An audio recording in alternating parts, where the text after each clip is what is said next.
Doctor Yunus যেন পরশ পাথর। তিনি যেখানেই হাত দিচ্ছেন সেখানেই সোনা ফলছে।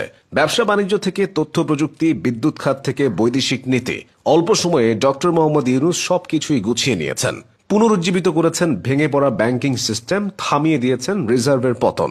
এছাড়া অভ্যন্তরীণ নানা সমস্যা সামলে বাজার পরিস্থিতি স্বাভাবিক রাখাটাও ইউনুস সরকারের বড় সাফল্য। সবচেয়ে বড় কথা, তিনি এসব করেছেন সীমিত সুযোগ আর বিরূপ পরিবেশে। রাজনৈতিক সরকারের মতো কর্মী বাহিনী বা প্রান্তিক জনবল তার নেই। ডক্টর ইউনুসের কিছু সাফল্য দেখে নেওয়া যাক। প্রথমত, বৈদেশিক সমর্থন আদায়ে তিনি শতভাগ সফল হয়েছেন। আমেরিকা, চীন সহ বৈশ্বিক পরাশক্তিগুলোর সাথে ইউনুস সরকার নিয়মিত যোগাযোগ রাখছে। ডক্টর ইউনুস একদিকে ডোনাল্ড ট্রাম্পের ঘনিষ্ঠ ইলন মাস্কের সাথে আলোচনা করেছেন, অন্যদিকে চীনে গিয়ে দেশটির উচ্চ পর্যায়ের কর্মকর্তাদের সাথে বৈঠক করছেন।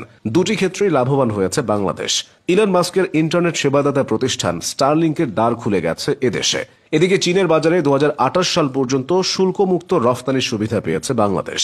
পাশাপাশি বাংলাদেশ শিপিং কর্পোরেশনের জন্য 4টি সমুদ্রগামী জাহাজ কেনার অর্থায়নের আশ্বাস দিয়েছে দেশটি।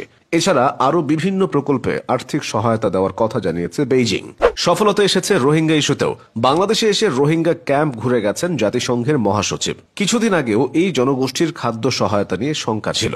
সেখানে এখন রোহিঙ্গাদের জন্য $73 মিলিয়ন নতুন সহায়তা দিচ্ছে যুক্তরাষ্ট্র। ফলে প্রত্যেক শরণার্থীর মাসিক বরাদ্দ $12 থাকছে।